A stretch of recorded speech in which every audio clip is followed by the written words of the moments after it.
So this is the bit where you explain to a patient that they're rubbish at brushing their teeth, but you do it in a way that you don't offend them, because that was the thing I always just found most difficult.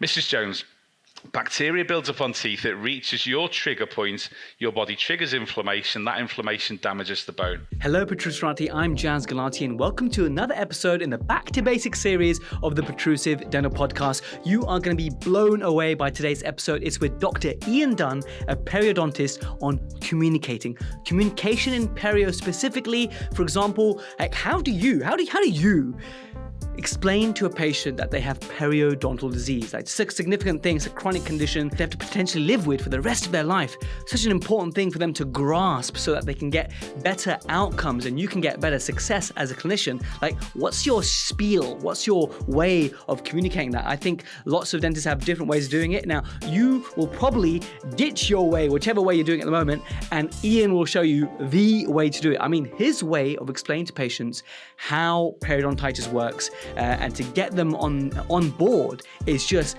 the best I've ever heard. So I'm so excited to share these gems with you. We also talk about communicating risk of treatment with patients, and he does that in such a great way as well. And the relevant protrusive dental pearl I have for you today is to have something, one aid, whether it's digital or whiteboard or paper-based, an opportunity for you to be able to draw certain things, because certainly one of the tools that Ian Dunn uses is to draw certain things, draw teeth, draw bone, draw periodontium. So therefore, I think it's a really useful thing sometimes to be able to draw something. Yes, we have our intraoral cameras, our DSLRs, but sometimes there's a beauty and magic of being able to draw something while your patient's watching and annotating it as you're talking to them. So that's the main protrusive dental pearl. I hope you enjoy this episode. Stick around for the outro, and if you're watching on YouTube and if you haven't already, I'd really appreciate if you hit that subscribe button. I know loads of you have been enjoying the Back to Basics series. I'm so grateful for you to join me again in this episode. And now we're going to hit the main episode with Dr. Ian Dunn, all about communication when it comes to periodontal disease. Ian Dunn, welcome to the Protrusive Dental Podcast. How are you, my friend? Yeah, I'm very good, Jazz. It's really good to be here. It's nice to be on this and not be listening to it all the time on my commute to work. I've said it before and I'll say it again. I am just amazed when clinicians of your caliber, Ian, I mean seriously, listen. Honestly, it's a highest praise for me. You are someone who I've seen as a brilliant educator, because not only just the crown lengthening sort of workshop I did a few years ago. You've been on my radar. You taught my wife perio at dental school in Liverpool, and as a tutor, you're a big favourite. I think I remember going to something very unique about Liverpool undergrad scene was this. We shall not reveal details as per the contract, but what's that evening that you had lots of funny skits and whatnot? Oh yeah, the smoker. Yeah. The smoker. That was just a brilliant experience. Like in Leeds and in Sheffield and various dental schools, we had the dental review, and there's like pre-recorded videos and stuff. But what you guys put on in Liverpool, the smoker, as live performances and comedy skits was a level of wit I've never seen in dentistry before. So that was just amazing. So you came on my radar then. People used to speak very highly of you. And then on the workshop, it was really nice to see. I logged into the Dental and Tubules Congress recently, and you were one of the first workshops to sell out. So it just speaks volumes about you as an educator. But for those people who might not know you, probably, outside the UK, if someone hasn't heard of you, for example, just give us an idea of your little background and what drives you. Okay, wow. Well, I mean, thank you for that very, very generous introduction. My background, believe it or not, is a general practitioner. I never set out to do specialist training. I feel a bit like I listened to Amit's podcast recently, and he sort of wandered into perio by accident, and I feel a little bit the same. But when I qualified in '98, the specialist lists were just being established, so none of us knew whether they were going to be any good or not, or whether they were going to last for a long time. So I was a general practitioner for many, many years, but I also had this small role in the hospital that was basically just working in the A&E department. And it morphed into a small perio teaching job. And from there, I was bitten by the perio bug, so to speak. And I just found that I really enjoyed it. I think undergraduate perio has a lot to answer for in the UK. I don't think it's particularly dynamic. I don't think we get access to the better patients. So I don't know that undergraduates see what real perio is about. And I also think that people don't understand that periodontists don't just spend all day scraping rubbish off people's teeth. Amit was talking about recession management. We also do implant management. We do the sort of regenerative periosurgical stuff. It's a very surgical discipline. And so, yeah, I eventually got onto the specialist list about 10 years ago after a 10 to 12 year career as a GDP. And I sort of hope that I've never lost that general practice background. I hope that's one of the things that keeps me relatively real. And I think the thing that drives me is I genuinely love passing on knowledge and trying to demystify perio.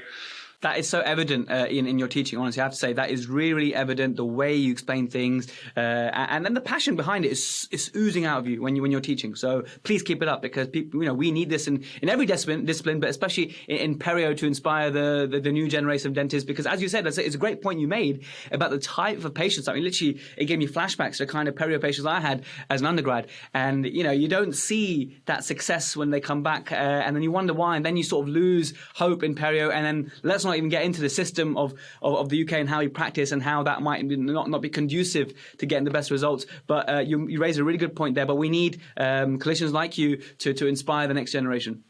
Yeah, well, I think you're right. I mean, I know at Liverpool, one of the problems I used to see, and I was the perio lead at Liverpool for many years, was the type of patient we would have would be the professional patient, the patient who's been in the system for 20 years. I mean, those patients were effectively maintenance cases, not true disease management cases. And so undergraduate perio was mainly plaque and bleeding scores and 6-point pocket charts and a little bit of debridement, but they never actually saw the juicy 8-9 millimeter bleeding pockets.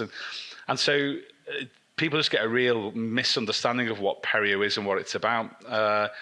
Not to mention the fact that some of the academics make it very, very complicated. You'll have sat in lectures on, I don't know, hyperactive macrophages and all these amazing host response lectures from wonderful scientists, but not necessarily real world perio and how you treat perio in practice. And that's one of the things that when I got involved with perio courses and Phil Hour 12, 13 years ago, I'd already been on Phil's courses as a delegate, and I just remember thinking, "Oh my God, that's it! That penny drop moment of that's all that perio is. It's some very simple concepts delivered very, very well, and for 70, 80, 90% of the population, that'll do most of the time." And that passion to pass that simplicity on is one of the things that drives me. People overcomplicate stuff, as you well know. I mean, occlusion's a classic, isn't it? Occlusion is one of those 100%. Massively overcomplicated subjects when actually there's some very fundamental principles that if you do that right most of the time, most things work. And it's the rare cases where you need the minutiae. Is my experience. That is the way you said that is I'm completely, for those who are listening, I'm nodding all the way through. You're so right. And I think the real world, like you said, is exactly what this episode is going to be about. It's about the whole communication side, because like with every discipline of dentistry, especially in my restorative background, it's not so much about how good you are with your hand skills. It's not about how good you are at delivering any piece of dentistry. It's about how your patient perceives it and how the patient feels when they're communicating with you. Like, I'll give you an example. I'll give those listening an example. I used to do this... Gosh, I'm trying to think of the name of it. Riverside Communicators. It was Toastmasters. Are you familiar with Toastmasters communication? Yeah. So I used to do Toastmasters as almost like training for podcasting, because I was okay, I need to put myself in unfamiliar, awkward scenarios so I can develop as a communicator. So we used to do these talks in Richmond by the Riverside Communicators, and it really, I remember the first time, my heart was pounding, and as the weeks came by, I was getting more and more confident. It was a great experience. I highly encourage anyone to do that, to put yourself out of your comfort zone, to try and become a better speaker, a better communicator. I remember doing telling one story or one communication pearl about, I don't know, I was talking about my son or something, and I won this little prize that evening, and I put it on YouTube and everything. But later on, and he just knew I was a dentist, but I didn't really talk about dentistry that much at all in presenting. But he came to me later, this guy in the audience, he said, "Wow, you are amazing. I want you to be my dentist." And driving home that day, and I was like, wait a minute, I don't understand this. He knows nothing about me as a dentist. He just saw me deliver a speech very well because, I polished it and I practiced it, and he saw me as a good communicator. And that's why he wanted me to be his dentist. And that's when I really realized actually it is all about the communication, which is what we're going to make this episode about. But I suppose that's been your experience as well, Ian. Without doubt. I mean, perio is, I don't know, probably 80% psychology and 20% dentistry. The largest change that takes place in my surgery is behavior change. We are manipulating patients. That's not the right word, manipulating, but we're manipulating patients to do the things they need to do that's right for them.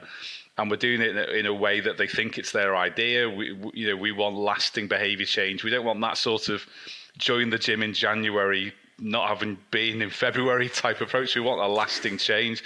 So the patient really needs to understand and buy into it. And once we get that behavior change in our specialty and in general practice, everything else clicks, everything else works. The simple stuff works, the complicated stuff works, but the behavior change takes place first. And that's one of the things I really like. I like those even those difficult patients, the prickly patients who think they know it all and they just want me to roll my sleeves up and get stuck in. I love the challenge of the communication, of making them understand. I really enjoy it. Drew Shah says that his role, he's seeing more and more as a Mr. Motivator type of role, more than anything behind what you got taught at Perio. It's a Mr. Motivator role. So you're totally right about the communication. And that's why communication is such a big topic. And I'm so excited to delve deeper into this topic. So let's go for it. People need to hear, dentists need to hear the following, right? I saw, must have been about a couple of years ago now, my first experience of it. And I know people have talked about it before, but the way you explain Perio to patients, Ian, is something that every single dentist in the world right now, every single dental student, every single hygienist, every single therapist, everyone needs to hear this explanation. And eventually, all our patients need to hear this. Because I've tried it various ways. And you covered this as well. You explain Perio in various different ways. I just thought your way of doing it, something that you've inherited or something that you've modified over time, was just brilliant. Would you mind sharing that way? I think you're familiar with what I'm talking about, right? Yeah. It's a fairly big part of my day, and it's fairly repetitive. Your nurses must roll their eyes every time.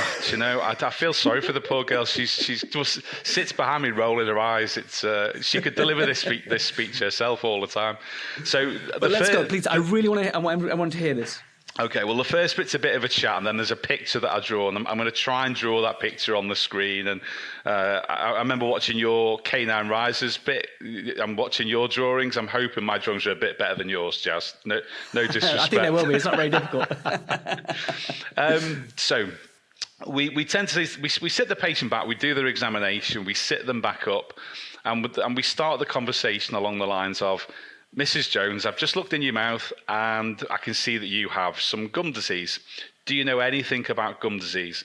And we always ask the question because we want to engage. We want the communication has to be a two-way street. It shouldn't be a monologue. It should be a discussion. The beauty of asking that question is also that you get to understand their misconceptions, anything they don't get or they've got wrong, or the classic, well, I lost a tooth for every baby I had, or just the classic old wives' tale. So, Mrs. Jones, I've looked in your mouth and I can see you've got some gum disease. Do you know anything about gum disease? Once they've had their chance to speak, I say, well, that's not quite right, Mrs. Jones. Gum disease is a disease of inflammation. Your body produces inflammation, and that inflammation damages the bone that holds your teeth in place. Do you know anyone with arthritis, Mrs. Jones? And often they'll know somebody who's got arthritis. I said, well, that patient, they have inflammation that damages the joints and the bones in their joints. You have a similar disease where your body produces inflammation, that inflammation damages your bone. Mrs. Jones, the one thing we know about gum disease is that's a bit different to arthritis is why gum disease starts. Mrs. Jones, gum disease is triggered by bacteria. Bacteria builds up on teeth, it triggers inflammation, and that inflammation damages your bone.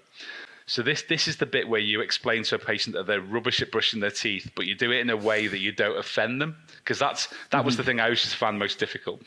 Mrs. Jones, bacteria builds up on teeth, it reaches your trigger point, your body triggers inflammation, that inflammation damages the bone. Mrs. Jones, it sounds a little bit like we're criticising your cleaning. I've looked in your mouth, Mrs. Jones, and your cleaning would be about a 7 out of 10. And if everybody walked around with 7 out of 10 cleaning, I'd be out of a job, Mrs. Jones. And we all have a little. That is brilliant. We all have I a little. love where this is going, because that little bit is so good, because it sells them. They're not like a 2 out of 10. 7's like, okay, that's not bad. I'm doing okay. But you're about to put in perspective that they are different, right? That there's something unique about them. Absolutely. So it's I think Professor Youngson at Liverpool used to call it the poo sandwich. You're delivering some horrible information wrapped up in 2 nice big bits of Warburton's bread. So, Mrs. Jones, I've looked in your mouth and your cleaning's about a 7 out of 10. And if everybody cleaned at 7 out of 10, I'd be out of a job. Mrs. Jones, unfortunately, your 7 out of 10 cleaning is not enough because your trigger point is much more sensitive than most people. Mrs. Jones, is it okay if we spend a little bit of time looking at your cleaning and seeing if we can get you from a 7 out of 10 to a 10 out of 10 so that we can get you the right side of this trigger point and we can switch off this inflammation? And so that's essentially the opening spiel that develops the concept of bacteria triggers inflammation, inflammation damages bone. And off the back of that, we've also explained to them that there's this concept of one size doesn't fit all, because you'll know yourself, Jez, you must have seen patients with very clean mouths and very aggressive periodontitis. And then you see patients with filthy mouths and no real disease, mild gingivitis. So we know as professionals we have this spectrum. We've got to get that across to the patients that they're on a spectrum. They're the more sensitive end, and whilst it might be you could tell Mrs. Jones a 7 out of 10. You could be thinking 3, but you don't tell her 3. You tell her 7. You're trying to break down barriers. You're trying not to offend the patient. This is why it's genius. This is why what you're saying is absolute genius, because you've made it palatable for a patient and not to dishearten them, because what dentists what I used to do is like, okay, this is really a bad scenario here. We got plaque here. We need to use the correct end of the toothbrush here.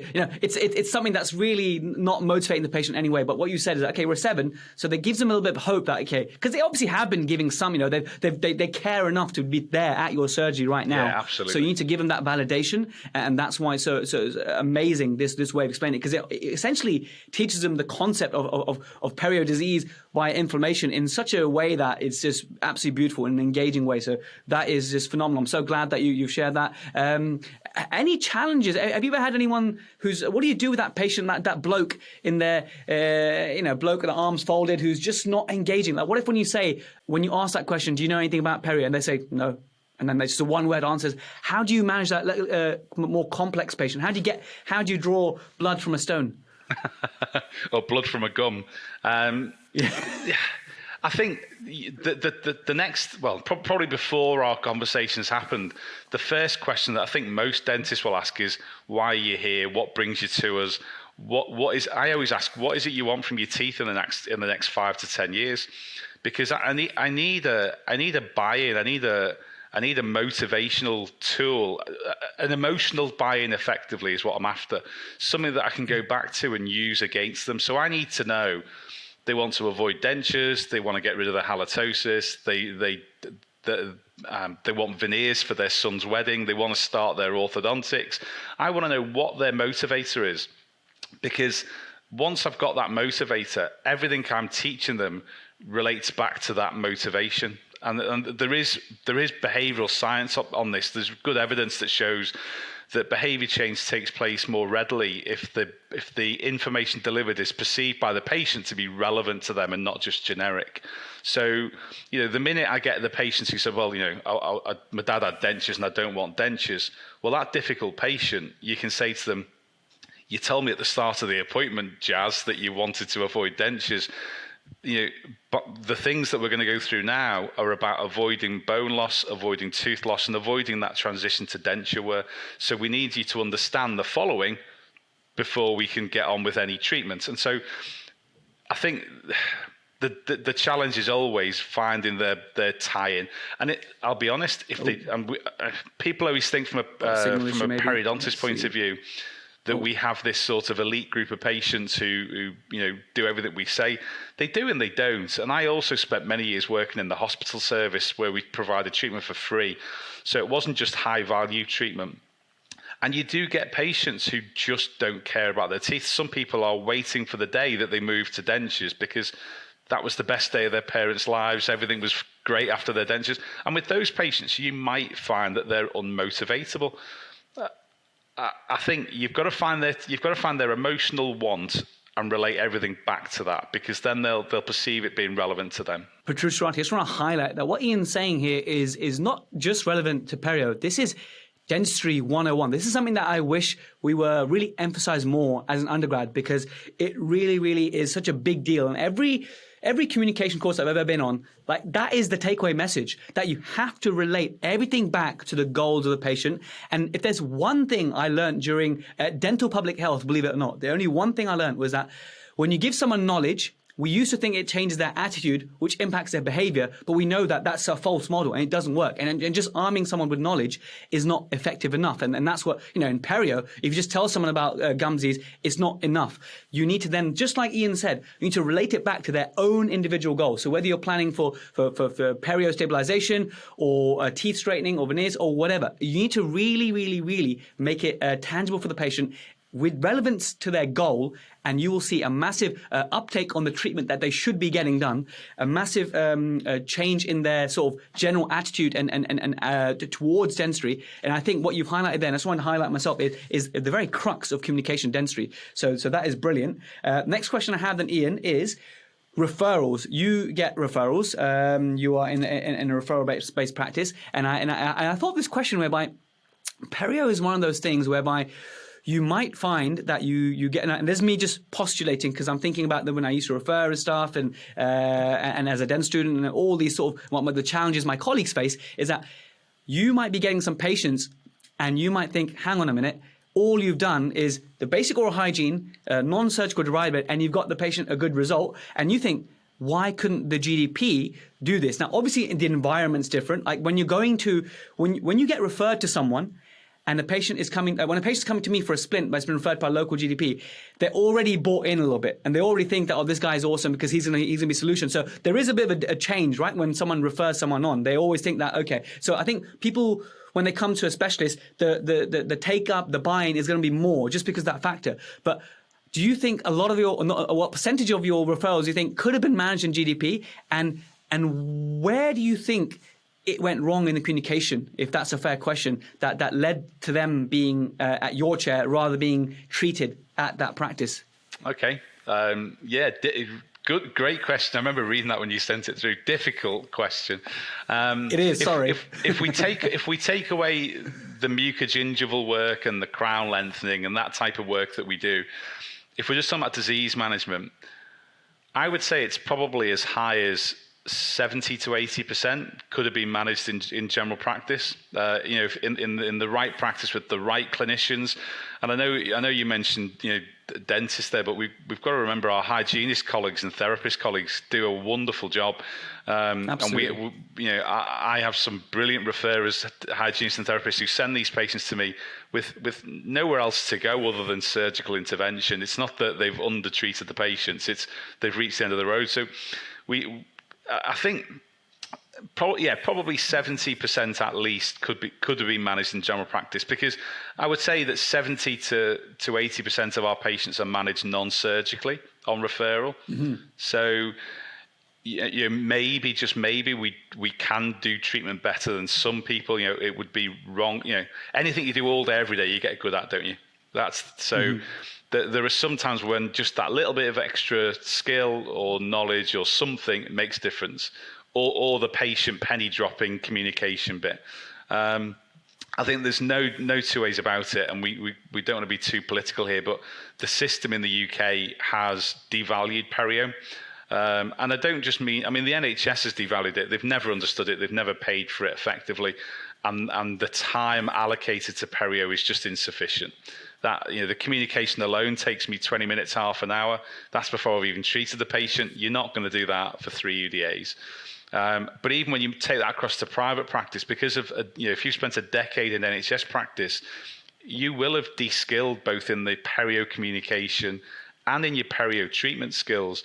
And even patients coming out of private practice, we see them sometimes undertreated, undermotivated, and I think it's the hangover of that NHS mentality, which is desperately sad, because it's the number one reason for tooth loss in the UK in the adult population.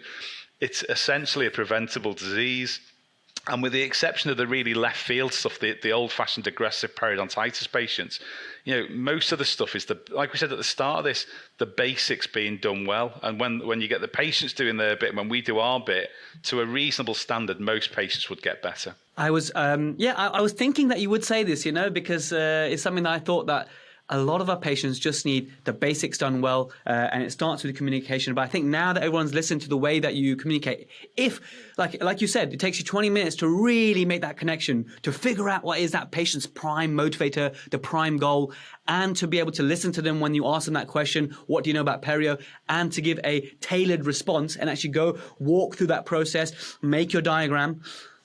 I think if you are in a practice where you're not getting enough time, then I still think you can take something away from this podcast episode and apply it. So just tweak your communication, and I think that itself will get you great results. And if you are, amazing that you mentioned about the hangover from NHS. Now, if you're in private practice and you feel as though you're feeling not so confident in your perio skills, and now is a time to upskill through education, through courses, which actually reminds me, Ian, when you started to get into perio as a GDP, and you're starting to get into perio, here's an interesting thought I've just had. Like back in the early 2000s, maybe when you were starting to do these perio type procedures through mentorship and trying to sort of get out of your comfort zone with procedures and whatnot, do you feel as though that perhaps in today's climate, to be able to do these sort of procedures, I know you teach GDP crown lengthenings, you taught me crown lengthening and stuff, and still I'm happy to give it a go, but it takes me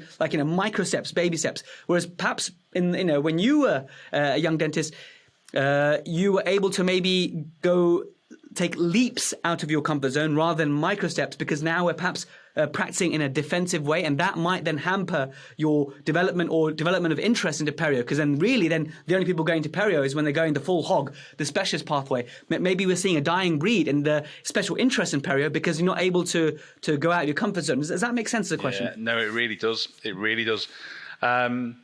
So basically what you're talking about is the old age. You're telling me that I'm old. That's what you're saying, Chaz, isn't it? No, I was trying. No, not at all. No. You're an experienced clinician. I'll take that. You look at that communication, guys. That's a masterclass in not offending the patient. No. I think it's very valid. I think I definitely see young graduates terrified of litigation. And it paralyzes them in terms of moving on and progressing. And I think it is a more difficult time, and I think we do have to be very confident when we move outside of our comfort zones that we've got both the knowledge and some basic skills. There are never going to be enough periodontists, so we do need special interest GDPs in perio, and there are lots of courses out there that develop that now. And I think what people need to do is probably take a leaf out of the implant world book, because look at the implant world. Those guys, they go from nothing to big surgical stuff, drilling holes in people's bone. And what do? They invest time. They invest in not just courses, but they invest in mentoring. Mentoring is just a standard across implant dentistry. Well, why do we not have that in perio or in occlusion or in restorative? Go on a course, develop your skills, and when you've got your first couple of cases, I offer this to all of my delegates. They can bring a patient to me and we'll do the first case together, and we work on the fees and everything else, but at the same time they can bring that patient to our clinic and we'll do the first surgical case together, or the second or the third. Because sometimes you just need somebody there, even though you know it inside out, to just hold your hand on the first time you do something. I had the luxury of having that experience within the hospital setting. I was lucky to be taken under the wing of a lady called Eileen Thiel. Many old Liverpool grads will know Eileen. And I just spent a day a week doing perio surgery under her tuition for about 3 years. It was it was just amazing. And my surgical confidence grew. 1 week she'd nurse for me. One week I'd nurse for her and watch her. The week after I'd be doing the same procedure, she'd be nursing. The week after I'd be on the clinic doing that procedure, she'd be in the room next door. And it was a steep learning curve. But I think mentorship is probably the way to go, because the implant guys have got that nailed on. And we probably need it across the board in dentistry now. I really like that parallel you drew with implants and their pathways. And I think if you are a young dentist who's trying to find, okay, what is it that they want to niche into, and if perio is looking exciting to you, then yes, find a mentor.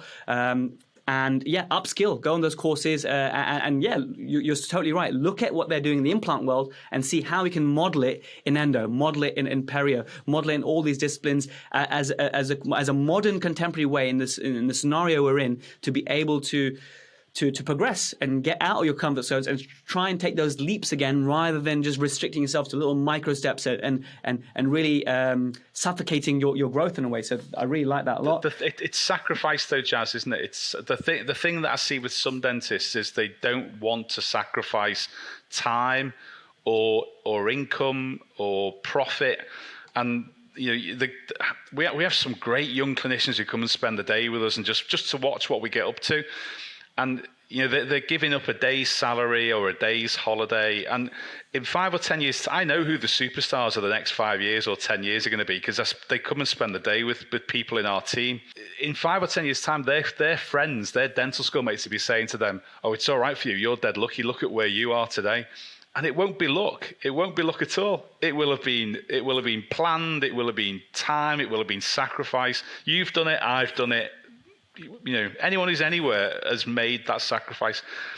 I can't say it enough. It doesn't happen overnight. There's very little luck in life. Most of this stuff is planned. That is absolutely brilliant. I think that's going to be a gem I'm going to play in the beginning, because you're so right. Sacrifice is something that it's so true. I just can't say any more than that. It's just so true that you have to put yourself in these scenarios where you're not earning for a while and you're making these big financial decisions because you're investing in yourself, and even just time away from the clinic or taking that leap of faith that, okay, this is what I need for the next step. That is amazing.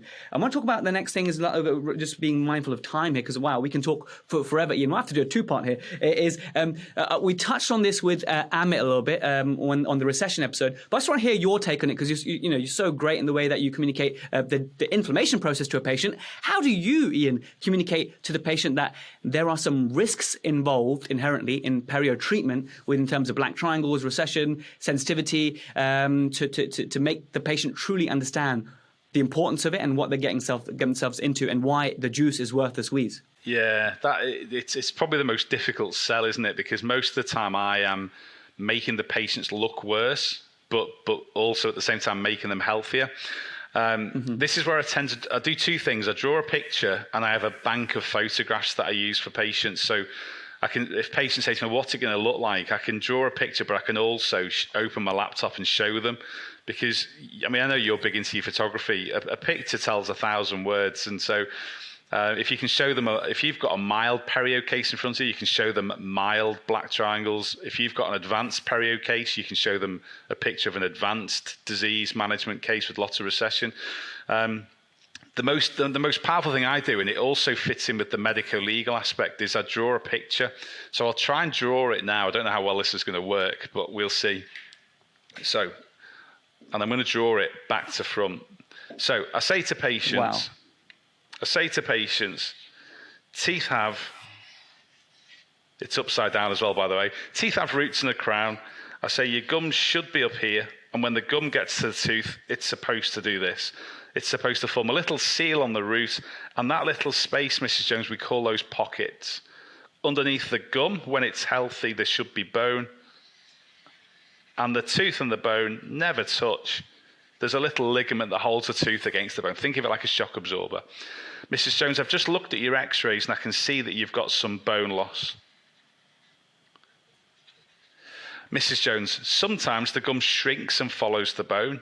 I've looked in your mouth and you've got a little bit of shrinkage, but you've also got these bigger, deeper pockets.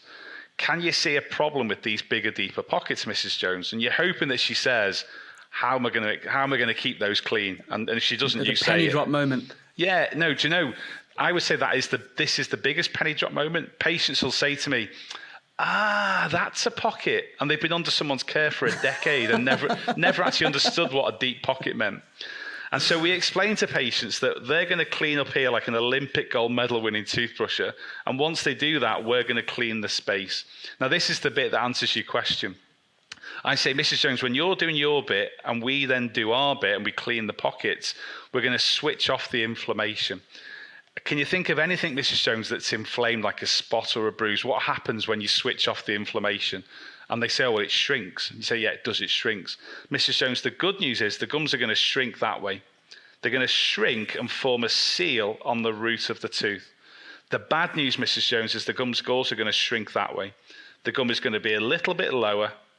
There's going to be a bit more of the tooth exposed, but your pockets are going to be smaller. If your pockets are smaller, Mrs. Jones, we can keep on top of the trigger and we can keep that inflammation away.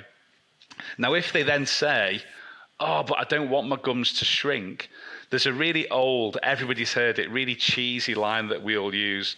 And we say, Mrs. Jones, it's better to have a longer tooth than a tooth no longer.